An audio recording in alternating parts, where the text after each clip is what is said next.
అందరికీ నమస్కారం. రాష్ట్రంలో అన్యాయాలు, అక్రమాలు, పేదలకు అన్యాయం జరుగుతోంది. రైతులను పట్టించుకునే వాళ్ళంతా ఎవరూ లేరు. ప్రభుత్వం సుప్త చేతనావస్థలోకి వెళ్ళిపోయిందని చెప్పేసి మాజీ ముఖ్యమంత్రి పులివెందుల ఎమ్మెల్యే జగన్మోహన్ రెడ్డి గారు ఆపసోపాలు పడుతూ తానే ప్రజారక్షకునిగా మంచి పరిపాలన అందించానని చెప్పి బీరాలు పలుకుతూ ఉన్నాడు. తన బ్లూ మీడియా ద్వారా ఇష్టానుసారంగా ప్రజల్లో గందరగోళాన్ని ఏర్పడే విధంగా, రైతులకు ఏమాత్రం కూడా మేలు జరగని విధంగా ఆయన మాట్లాడుతూ ఉన్నాడు. రాష్ట్రంలో అవినీతి జరుగుతూ ఉన్నాయి, అక్రమాలు జరుగుతాయని చెప్పి మాట్లాడుతున్నాడు. ఈ సందర్భంగా జగన్మోహన్ రెడ్డి గారిని నేను సూటిగా ప్రశ్నిస్తూ ఉన్నా. రాష్ట్రంలో అవినీతి, అక్రమాల సంగతి దేవుడెరుగు. మీరు ముఖ్యమంత్రిగా ఉన్నప్పుడు మన పులివెందుల నియోజకవర్గంలో జరిగిన అక్రమాలు, అన్యాయాలపైన మీరు విచారణకు సిద్ధమా అని నేను జగన్మోహన్ రెడ్డి గారిని ప్రశ్నిస్తా ఉన్నా.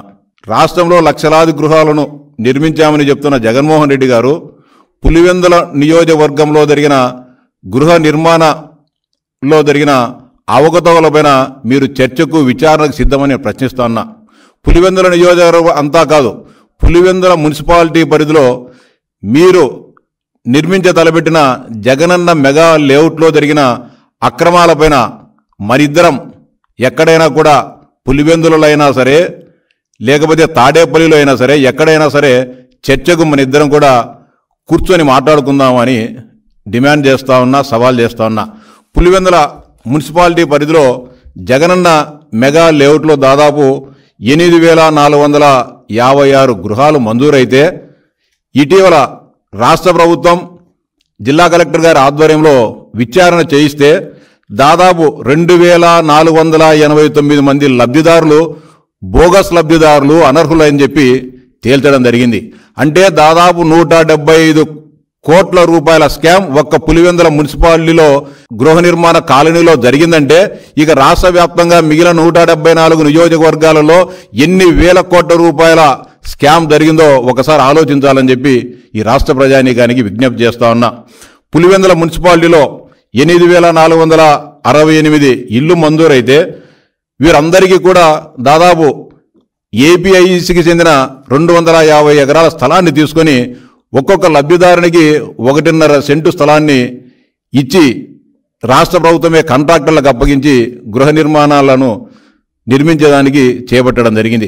దీనిలో జగనన్న మెగా లేఅవుట్లో 7,075 ఇళ్లు మంజూరు చేస్తే దానిలో 1,675 మంది అనర్హులని తేలడం జరిగింది. అంటే దాదాపు 23.67% మంది లబ్ధిదారులు బోగస్ లబ్ధిదారులు, వైకాపా నాయకులకు సంబంధించిన బినామీల పేర్లు పెట్టుకొని, దొంగ పేర్లు పెట్టుకొని కోట్లాది రూపాయలు కాజేసిన సంగతి నిజం కాదా జగన్మోహన్ రెడ్డిని ప్రశ్నిస్తా ఉన్నా.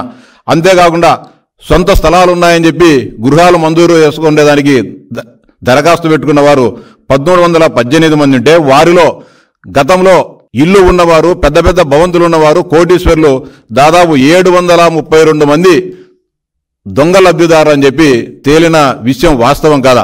అంటే దాదాపు 55.5% మంది తమకు ఇల్లు ఉన్నా, తమకు సొంత స్థలాలున్నా, తమకు పెద్ద పెద్ద భవంతులున్నా దొంగ పేర్లు పెట్టుకొని ప్రభుత్వ డబ్బును కాజేసేదానికి మీ కార్యకర్తలు ఇళ్లను మంజూరు చేసుకున్న విషయం వాస్తవమా కాదా జగన్మోహన్ రెడ్డిని ప్రశ్నిస్తా ఉన్నా.